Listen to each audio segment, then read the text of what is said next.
So it's a very straightforward. This is not a complex case. It just kind of gives you a sense of putting it all together here. So this is tooth number 15. It has an Emax crown that was placed a year ago prior to the treatment. The tooth has become cold and hot sensitive, and the patient is experiencing lingering pain, and it's giving her headaches. So here's a preoperative. So we're looking at not the tooth that has the root canal, but the one to the right of it there, number 15, or the upper left maxillary second molar.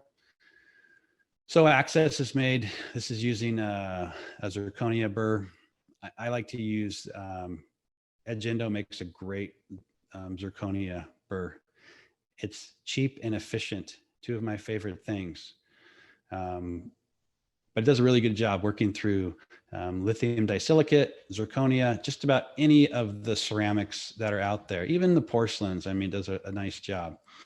So once the canal is located, we're going to use Explorer to identify. You can see there's a lot of bleeding inside the canal space.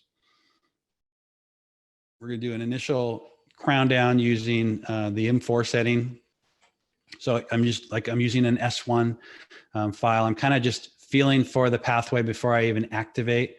Once I know that I've got my line of draw there, I can then go in. These are relatively large canals, so I don't have to do a whole lot of. I didn't have to use any glide path preparation for this. This is mainly showing the OTR function in terms of sequencing here.